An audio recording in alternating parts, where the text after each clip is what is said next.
နေရလေဖုန်းခေါ်နေရကြားလိုက်ဘာဖြစ်လို့မကင်တာလဲမြပြန်ပြန်ခဲ့တော့လေအရန်နောက်ကြတာပဲကွယ်အဲ့ဒီမော်ရောက်နေပါပြီကွာဘယ်လိုဖြစ်လို့9အိမ်ကြားရှိနေရစွတ်អော်နေတာလေ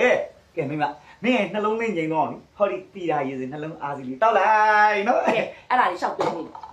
မေးစမ်းမရစေကျမခိုင်းထားတဲ့အလုပ်တွေကိုမလုပ်ခဲနဲ့ဘဲတွေကိုအလေလိုက်နော်အဲ့ဒါတစ်ချက်တော့ပြောချင်ဟုတ်ပါမိမရဲ့ဘဲမအလေမလိုက်ပါဘူးဟွာလေးနှစ်ပြားကိစ္စသွားနေနှစ်ပြားကိစ္စဘယ်သူနဲ့သွားအောင်စင်နဲ့ပေါ့ဟောတီးနှစ်ယောက်ဆိုတော့နှစ်ပြားပေါ့ကျမခိုင်းထားတဲ့အလုပ်တွေကိုမလုပ်ဘဲနဲ့ဆန်ဝင်ပြီးတော့မော့နေစုပါနော်ဟုတ်တယ်ဘာလဲအမလေးဟဲ့ဘူးလားမိမဝင်ပြီးမော့နေဆိုမတော့ပါဘူးမပြောနိုင်တွေ့လားဟုတ်နှစ်ပြားကိစ္စဆိုတော့ဖိုးပိန်တို့ကိစ္စပြောတာပါမိမကဲတော်ပါပြီဖိုးပိန်နေဖိုးလေးလာပြီးပြောနေကျမစိတ်ဝင်စားအောင်အခုကျမဘိုက်စားတယ်ခမင်းတော့ခုလိုက်ဟာမမတနာပါလေကြည်နန်းယောက်ျားနဲ့လက်စုံစားချင်တာနဲ့အစာကမိဆောင်ရလားမဟုတ်ဘူးခမင်းခူရမှာပြင်းလို့ခူပေးမရှင်းအောင်စောင့်နေရှင်းပြီလား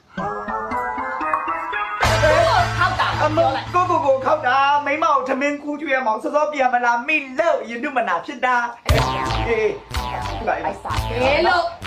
လုံးတင်ကြောင်းတည်တယ်နော်